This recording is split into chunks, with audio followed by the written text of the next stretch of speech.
I would like to begin by thanking the organizers. I have to say, this is really not a rhetorical beginning, in the sense that I'm thanking the organizers not just for having me here and putting up this incredible conference, so complex with so many people, but also for the very, very warm welcome I received since I arrived. If it is rare to be in a conference well organized, I have to say I think it is more so when you see good organization going together with so much humanity. So my deepest thanks to the organizers for both, right? The good organization and also the humanity that goes together with it. So, the paper. Rethinking the biopolitical turn from the thanatopolitical to the geneapolitical paradigm. Let me begin with Mephistopheles, the devil. In a scene from Goethe's Faust, Mephistopheles observes, quote, good. For just where meaning fails, you see a new word will come in, good and neat, end quote. New words come in just where meaning fails. We create new words or start using them in a different way when the vocabulary available no longer suffices. The task of the genealogist is very similar in that respect to that of a philologist. Look for ruptures of meaning and for the interest and material processes that sustain them. Now, if it is true that a new series of words constructed with the suffix bio has recently entered our vocabulary, the question I would like to raise is, what is the failure of meaning they are responding to? What was politics before the biopolitical turn, and what has it become after such a turn? These are the questions that I would like to address today, and in order to do so, I will first try to place the emergence of the notion of biopolitics within the more general genealogy of politics itself. I will therefore begin my paper by briefly recalling the major rupture in the genealogy of politics as it emerges, of course, in our Western canon, and then trying to illuminate the meaning of the appearance of the word biopolitics within this context. In this, I will argue that biopolitics has mainly been conceived within a thanatopolitical paradigm, this paradigm focused on death. But if we consider that human beings are in the first place beings after birth and not being towards death, then a completely different perspective emerges. And I would like, with this paper, to try to contribute toward this shift toward what I would like to call the geneapolitical paradigm, from genia, birth. So the first part, the genealogy of politics, just briefly recalling, not so briefly, I have to be a bit specific, but recalling the major rupture. It's very well known that the meaning of the term politics changes considerably from one context to the other. What is less known, what we don't think enough about, at least, is the fact that politics has not always been there. If one looks at the history of the term, one cannot but be immediately struck by the fact that it is a modern invention. Despite its Greek derivation from the adjective politicos, the consistent use of the substantive politics begins with modernity itself. The striking rupture most clearly emerges if we consider that ancient Greek did not even have a word that corresponds to our politics. For them, there existed the polis, the concrete city-state they lived in, the ta politica, the substantivized version of the adjective politicus, denoting all things pertaining to the affairs of the city-state. In other words, the realm of the polis was conceived to be coextensive with the entirety of public life in general, and not as indicating a specific kind of activity within the public sphere in general. The more abstract terms used by the Greeks to indicate what we would call politics were expressions such as politike techne, which denotes the art of leading political affairs, and as I mentioned, ta politica. But both expressions refer to the sphere of the polis and not to a specific kind of activity within it. And as a consequence, it's not an exaggeration to say that the Greeks, to which so many philosophers attributed the invention of politics, didn't have a word to talk about it. This, of course, does not mean that one cannot use their experience as a model for what politics should be.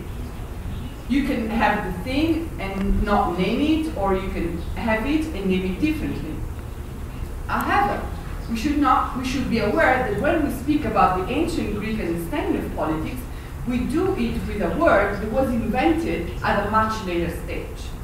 Strictly speaking, it's an anachronism. And this invention signals that something new had in the meanwhile happened, which the available vocabulary was insufficient to designate. By contrast, in their own daily usage, ancient Greek felt that the polis, the concrete space where they exercised public life, was sufficient to designate the activity we would normally term politics. And when they wanted to speak about it in more abstract terms, they did not use politics, but referred to an expression, as I said, thanatopolitical, denoting both the things related to the polis and the knowledge about the polis. So it has this double side. And this is a point worth emphasizing before we move on.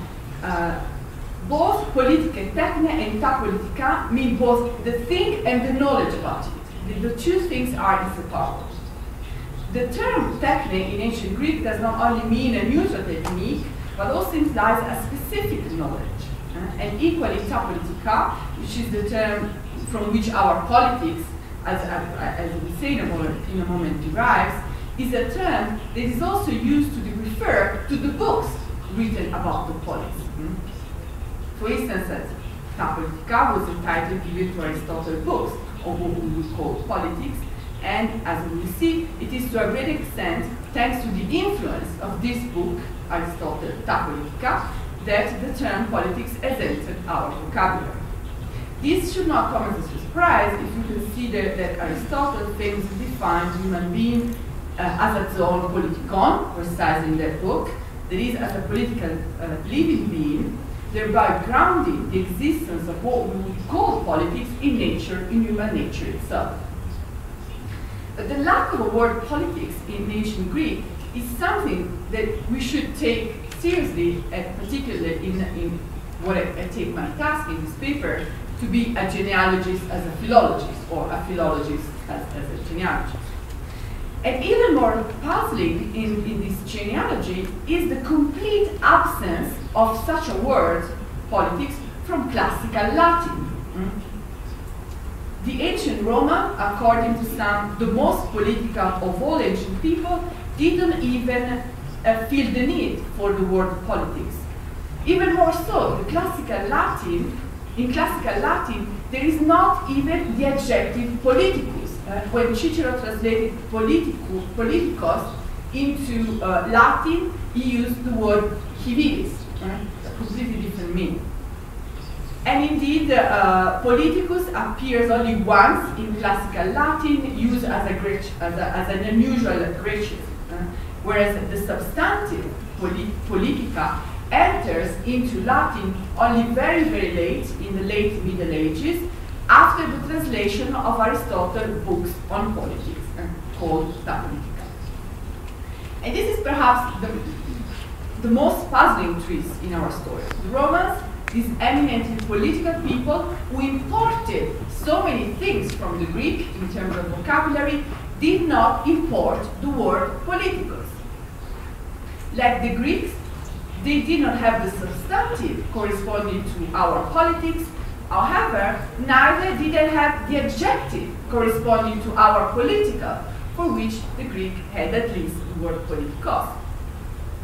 The Romans had their own words, and perhaps also their own different things. They had the adjective civilis, as I said, publicus, socialis, literally meaning civil, public, social, respective.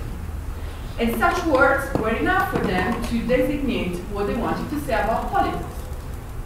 Now, I cannot enter into the details of the birth of politics, But what is important to emphasize is the fact that it is indeed a modern invention. And in that respect, the rupture from previous usage of the word could not be greater.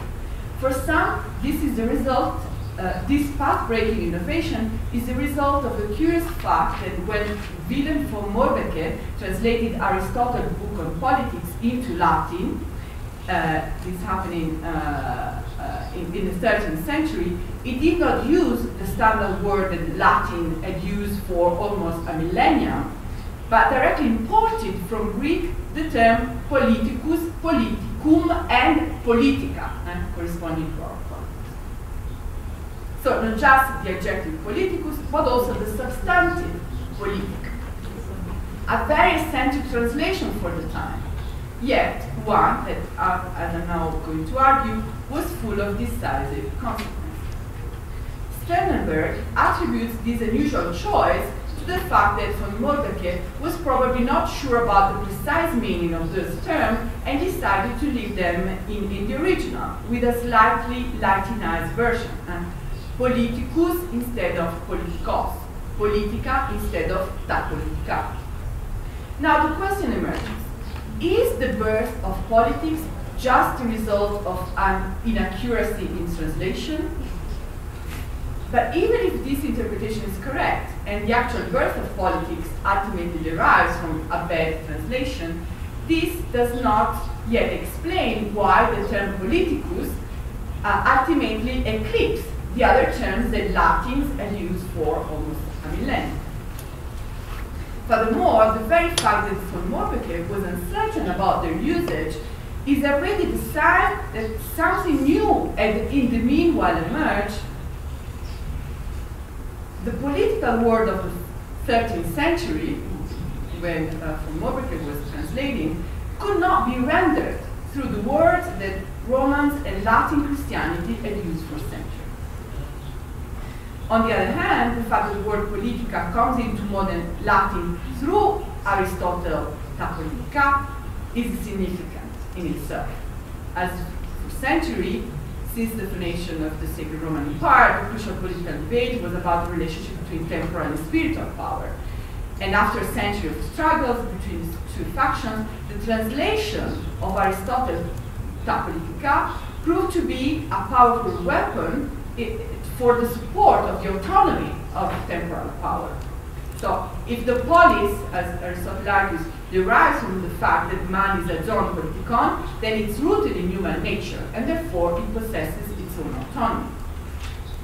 However, despite the fact that the term politics appears in the 13th century, we should not forget that it kept being used in the old meaning of art and science of government for a long time. Like the corresponding terms, physics, economics, and ethics, the term politics has been used for a long time to denote the works denoted to the study of politics more than to the thing itself. The decisive moment for the birth of politics, thus understood, is the revolution initiated in modernity by the so-called theories of the reason of state. With this expression, Botero was referring to the knowledge of the appropriate means to establish, maintain, and enlarge a state, defined in its turn as a firm empire over a people. It's only with this revolution and in these authors that the term politics ceases to have its ancient meaning of civil philosophy, the knowledge about politics, and assumes the specifically modern meaning of the art of preserving the state. In other words, behind the fortune of a translator chance introduction of the term politics into Latin, there is the failure of meaning perceived vis-à-vis the emergence of a radical political novelty, that of the sovereign state, the modern sovereign state. And indeed, as very well known, the modern state, which appears in Europe, the periodization is contested for some, let's place it between the 14th and the 16th century, was indeed an unprecedented form of political community, whose novelty is even more strongly apparent if one considers that medieval Europe had been characterized for centuries by a chaotic and overlapping system of authorities where political power could not claim absolute sovereignty over a defined territory.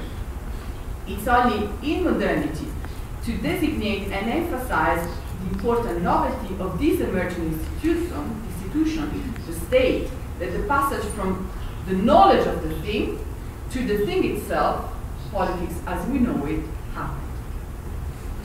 Note that despite what is usually assumed, as I said, it took a long time before the term politics became a commonplace. Machiavelli, one of the theorists of the reason of state, I'm going to refer to him in a moment and also later on, Machiavelli is on one hand largely responsible for introducing in modernity the idea of the autonomy of politics, so initiating, if you want, this conceptual revolution, but at the same time he only makes recourse to the word politics a handful of times in the expression vivere politico. However, as it has been emphasized, is a crucial turning point, because despite the fact that it does not have the word politics in its vocabulary, it set up the conceptual apparatus for the concept to emerge. That is, for politics to be understood as an autonomous domain, and as such being linked also to the state as an institution. Now, wherever one locates the birth of the term politics, it's clear that the term implied a significant shrinkage of the semantic field designated by older terms. There's neither space nor need for discussing the details of, in all the authors of the modern term politics. Let me just point out that by the time Max Weber takes up the term at the beginning of the 20th century, it's reduced, so to speak, to its minimal form. No longer knowledge about the whole political public life, but rather a very small part of the thing itself. To quote Weber, understanding that peculiar kind of power characterized by the potential recourse to the use of legitimate physical coercion. So very limited understanding. Weber was obsessed with definitions, so much so that his Economy and Society can be understood as an attempt to provide a definition for almost every aspect of our social life, and this perhaps explains why his definitions have been so prominent in the literature. But for our genealogy, it's important to note that the success of his definition of politics, a definition that reduces it to the notion of the state, is inseparable from the fact that it clearly reflected a change occurring in political life itself. It's because of the emergence of the modern state that people felt the need for a new word. When confronted with what political life had become within modern nation states, people felt a sense of novelty, and politics was the term they used to convey it. Now, vis-a-vis such a restricted view of politics, main political thinkers, of course, felt constrained within too short of a jacket. So the resistance heralds a second great break within the genealogy of politics.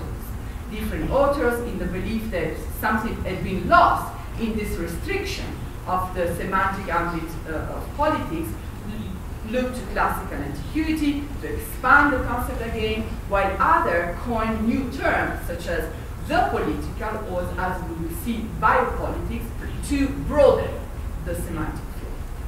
So the appearance of the word biopolitics, to which now I turn, must be understood in this context. As very well known, the term made famous by Foucault in the 70s has gained prominence in contemporary debate much more recently, along with all the corresponding terms constructed with this suffix: bioethics, biolaw, biomedicine, biotechnology, biocapitalism, bioterrorism, all new words that point to a different, or at least a more significant role of life itself. First thing, note that the concept of biopolitics maintains of the typically modern attention to the institutional mechanism of power, like formal politics, while at the same time enlarging it so as to include a certain kind of knowledge, as it was the case for the ancient meaning of the term. To put it bluntly, politics is both for Weber and Foucault something that has to do with power, but with this fundamental difference, that for Foucault, power is pervasive because it's inseparable from knowledge. And as a consequence, like the term the political, the term biopolitics denotes a significant enlargement. Now the question emerges as to why this enlargement was perceived as necessary. As well known, Foucault used it to denote what he perceived as a deep change in the nature of modern political power. In his view, while traditional sovereignty has always been a power aimed at controlling life by threatening it with the possibility of death, the new form of power that emerged in the mid-19th century is that of a power aimed at inciting and preserving life. While the sovereign power, crucially symbolized by the sword, was essentially a power to kill, a power to take life or let it die, the new biopower manifests itself as a power to make live and let die. Hence the increased significance of biological life as a medium where political power displays itself. So in Foucault's analysis, it's indeed in the 19th century that the power hold over life emerges. And in his reconstruction, this is the moment when the biological came under state control, or at least the moment when the tendency towards state control of the biological becomes particularly significant. The rise of biopolitics is manifested in the systematic inclusion of disciplines such as demography, public hygiene, birth control, etc., in the practice of government itself. These changes attest to an attempt by political power to directly control life, no longer by simply threatening to inflict death, the power of the sword, but also by inciting, promoting, in a word, disciplining life. Now, why in Foucault's view there is therefore an opposition between the classical form of sovereignty and biopolitics, according to other interpreters of the biopolitical term, the latter begins with modernity itself. Far from being a break in the modern paradigm, biopolitics would be inscribed in the very bones of modernity. According to George Agamben, for instance, the paradox of modern sovereignty is precisely that it has always been at the same time within and outside the juridical order, because its powers derive from its capacity to decide on the state of exception and thus to inflict death on its subjects.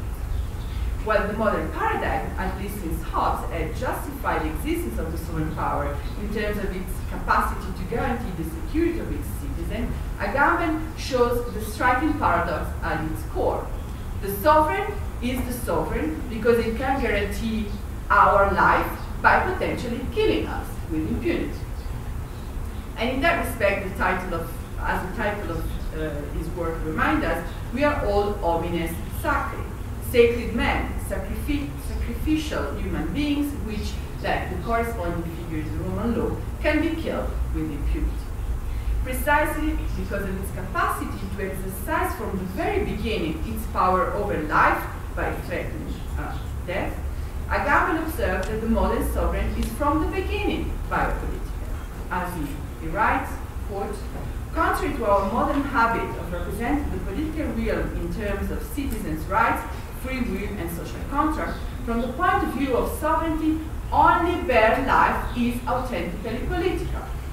This is why, in Hobbes, the foundation of the sovereign power is to be sought not in the subject's free renunciation of their natural right, but in the sovereign preservation of his natural right to do anything to anyone, which now appears as the right to punish." End quote. Agamben can thus claim that the authentically political is bare life itself, since the sovereign who retains the right to kill with impunity is at the same time inside and outside the juridical order. And this is evident in its capacity to decide on the state of exception that makes the Nazi concentration camp not a deviation from modernity, but rather the epitome of its very biopolitical paradigm. Thus, whereas according to Agamben, the ancient Greek could still distinguish between zoe, bare life, and bios, the qualified life, and therefore also between the sphere of the household, oikos, and the polis, this possibility would be lost for us because life itself becomes the political question par excellence. Now, despite the fact that Agamben locates the birth of biopolitics at the very beginning of modernity, he agrees with Foucault fundamentalist side, whereas for millennia, man remained what he was for Aristotle, a living animal with the additional capacity for a political existence. The modern man is an animal in whose politics places his existence as a living being in question. Not by chance, then, the racism of the kind represented by Nazis is for both the culminating point of the biopolitical term. Nazism took the interplay between the sovereign right to kill and the mechanism of biopower that is inscribed in the state itself to the point of the extermination. As a consequence, for both authors, biopolitics culminates in Nazism, which is ultimately a form of thanatopolitics. But is this the only way to think about biopolitics? Does biopolitics always negate life while sustaining? As very renowned Roberto Esposito has tried to reverse the thanatopolitical paradigm of Nazism into its opposite and elaborate an affirmative model of biopolitics that configures itself not as politics over life, but rather as politics of life. In order to do so, he tried to recast the three sides where Nazism displayed its biopower, the body, the birth, and the norm, in affirmative terms, which potentially divest the biopolitical turn we are living in of its lethal outcome. In various parts of his work, he tried to do so, but in my view, he ultimately does not really succeed in this task. And the reason for this is that he remains captive to the modern paradigm, basically Hobbes, that links the existence of the political community to the possibility of death. And since his early work on the notion of community, he has indeed thought of the notion of community, communitas, in conjunction, always in conjunction with our own fragility with respect to the possibility of death. But this is, however, an attitude that goes well beyond Agamben and Esposito. As Adriana Cabarero, following Arendt, noticed, philosophers, at least since Plato, tend to look at human beings as beings towards death. Very rarely they take the opposite perspective of looking at them as being after birth. And this is a puzzling fact on its own, given the ontological priority of life over death. For while it's true that we are always being toward death, it's equally true that we can be so because we are in the first place beings after birth. Philosophers like to remind us of the first truth, that we're going to die, but they tend to forget about the second one, that we are born. And this is a crucial consequence for the way in which the human being is thought. Because looking at human beings from the perspective of death means looking at them in a specific way. In the first place, it needs to neglect the difference between bodies that can bear life and those that cannot do so, although those things are now more complicated. And the consistent way, in particular, in which the Italian theories of the biopolitical term have neglected the gender nature of body is indeed quite striking in itself. By looking at human beings as primarily beings after birth, does not only bring to the fore that bodies are never gender neutral, it also points to the fact that a different understanding of the human being is possible. That is indeed the only event in our life where we are completely alone. All other acts that accompany our life take place with others. Love, hate, language, thinking, even thinking. Apparently, one of our solitary daily practice presupposes the presence of others because it presupposes the existence of language. As Arendt notoriously argued, there is no thinking which is not ultimately in company with others. The body that dies alone and lives most of its time in company. But despite this peculiarity of death vis-à-vis other events of human life, surprisingly enough, It's the moment to which most philosophers have concentrated their attention, with the result that the human being they portray is an individual, an isolated individual most of the time. Not by chance, beginning with the Greek philosophy, the term that philosophers use as a synonym for human being is mortals, beings who are going to die. To my knowledge, only English as a synonym for human being as a term which is earthborn, but is very, very rarely used. Most of the time, we want to talk about human beings, and in most languages, we talk about mortals, individuals that are going to die. However, if we take the opposite road and look at human beings as being after birth, a completely different perspective emerges. On a more general philosophical level, we should observe that life has always been at the center of politics, not only because life and its needs are crucial political issues, but also because birth, as Arendt and Caballero following her notes, is the political moment par excellence. If it is true that death is the moment where we are necessarily alone, whereas birth is always in common, then we should conclude that birth, rather than death, should be at the very center of our thinking about politics. We can die more or less surrounded by other people, and we may even commit collective suicide, but it's a fact that our bodies dies alone, whereas the birth of a body is always in company with at least another being. There is no birth which is not in common. Every act of birth is an act in common. To put it in Arendt's own terms, natality, in which the capacity for action is ontologically rooted, is the miracle that saves the world, the realm of human affairs, from its normal, natural ruin. The fact that newborns constantly comes to the world does not only explain how the new is possible, but also how plurality, without which there cannot be any politics in the first place, comes about. So if politics presuppose plurality, then we must conclude that birth comes well before death as a crucial political moment. The fact that these basic truths have so often been neglected does not only have to do with the circumstances that most philosophers, historically speaking, were made. Philosophy was a business limited to males.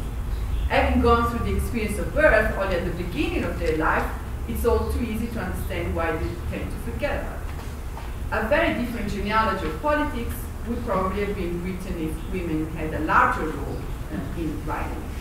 But we must also remember that most societies have tried to regulate and discipline this miracle of birth in a number of ways. And all societies, even primitive societies, have envisaged myth-disciplinary practices aimed at controlling women, menstruating women. They were separated from the rest of society. Women giving birth were placed in special places. All sort of myths and these forms of discipline of this event, which is birth, and what is related to birth, have been subject constantly in every society to a process of discipline.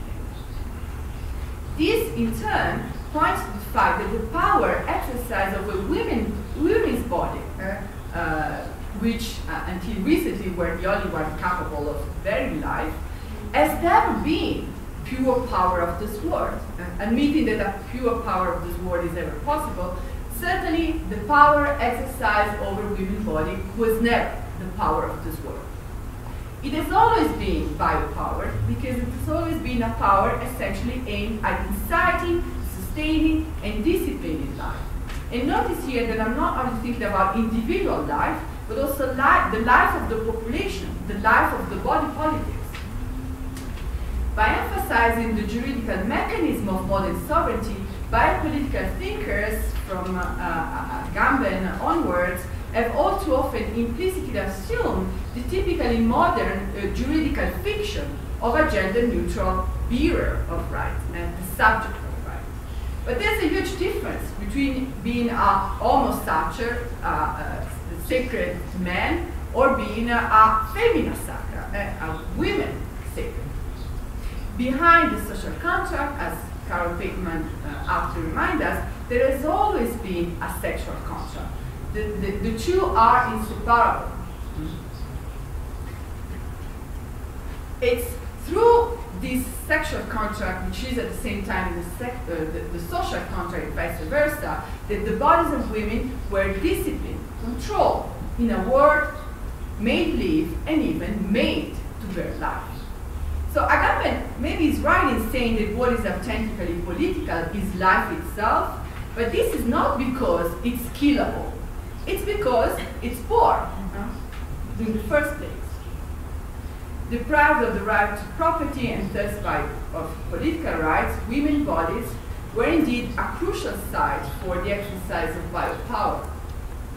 Now, instead of going through an impossible list of all disciplinary practices to which menstruating women, pregnant women, sterile women, women who bear life, women who not bear life went through, what I would like to do in the remaining is to show the entanglements between modern and specifically modern form of politics and biopolitics through a specific example. Machiavelli, Mandrake, which I will read along with the Prince. Great supporter of the importance of force for politics, since the Prince, as we know, cannot be sure to be loved by his subject, its balance and fear, and the justification for the recourse of force. Machiavelli is also clearly aware of the fact that it is not through the power of the sword, through sheer force, that politics can be exercised over female bodies.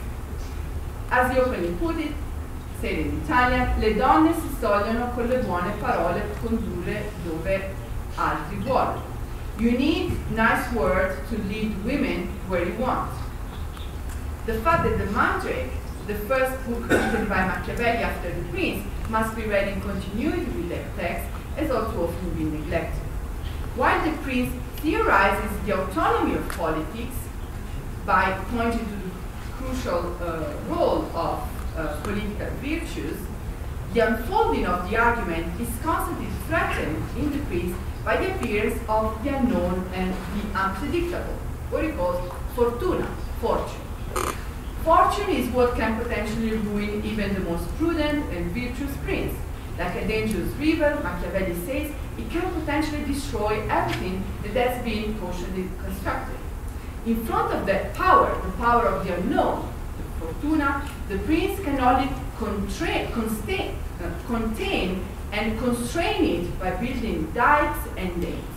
As he concludes at the end of the book, fortune is a woman, and if you want to control her, it's necessary to treat her roughly. Now, I'm putting here from the standard English edition, but there is a whole erotic dimension in this striking passage that gets lost in the translation. Maybe it's a Puritan language, but there's something in the original Italian which explicitly sounds very different. L'Italian goes, la fortuna è donna ed è necessario, volendola tenere sotto, batterla e urtarla.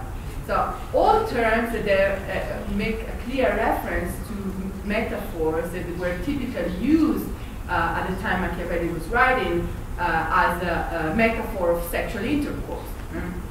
If you want to dominate fortune, you have to keep her under you, you have to beat her, you have to hit her. And so all the expressions that clearly refer to what we call sort of erotic of power.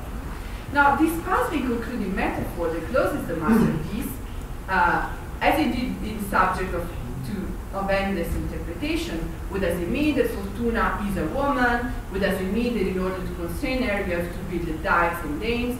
Many answers have been given, but it's often been neglected that to a great extent, it is in the Mandrake, a comedy written by Machiavelli right after the Prince, that we must look for an answer. And here I'm just going to describe briefly the plot of the comedy and then the comedy.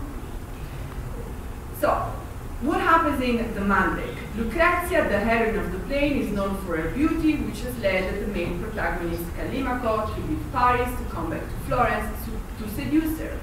Unfortunately, she's also known for her chastity. She's married to the elderly and rich Nietzsche. Besides being stupid, Nietzsche is also very eager to receive a son, and Lucretia has been unable to give him one up until then. She's supposed to be sterile. To realize his dream, Callimaco enlisted the aid of Ligurio, a parasite, Timoteo, the friar, and Lucrezia's mother, by persuading Nietzsche that his wife's sterility can be cured by a special potion based on the mandrake, but that the first man who sleeps with her is going to die. Callimaco manages to be that first one, sleep with Lucretia with the happy consent of her husband. Much more difficult is to persuade Lucretia, who is presented throughout the text not only as beautiful but also as so wise that she could govern a kingdom. It is only in front of the erudite argument of the doctor, Callimaco disguised as the one who studied science in Paris, and to the pastoral power of the confessor, the friar, that she finally consented to what she still perceived as a vitupero, as an abuse of her body. As we learn from Machiavelli's next play, the union will be blessed and Nietzsche will have the joy of a son who guarantees the continuity of the family and of the republic. And as for Lucretia, she also seems to have gained something. As she said to Callimaco at the end of the play, since your astuteness, and your meaning Callimaco, my husband's stupidity, my mother's simplicity, my confessor weakness have led me to do what I would never have done by myself. I'm determined to judge that it comes from a heavenly disposition, which so will. Therefore, I take you, Callimaco, for my Lord, Master, and God. You are my father, my defender, and I want you to be my very good. And what my husband wanted for one night, I want him to have forever.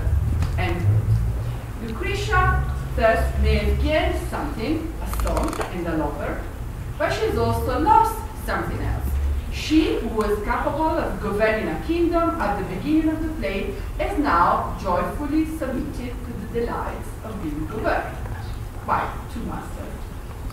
Callimaco, on the other hand, with his behavior, is the perfect incarnation of Machiavelli's prince, whose puzzling, concluding metaphor is now worth repeating in conclusion by quoting the whole text. The quotation begins, I certainly think that it is better to be impetuous than cautious, because Fortuna is a woman, and if you want to control her, it's necessary to treat her roughly. And it is clear that she is more inclined to yield to men who are impetuous than to those who are respectful. Since Fortuna is a woman, she is well disposed toward young men, like Callimaco, because they're less cautious and more aggressive, and treat her more boldly. Constrained like a river within the dikes of the household on one hand, and that of her lover on the other, Lucretia, like all the other women of the time, experiences power primarily in the form of biopower, as a power that takes hold over life, her own life, but also her capacity to bear life. And this is because, as Rousseau, great admirer of Machiavelli, reminds us, it's ultimately from women's body that the continuity of the body depended.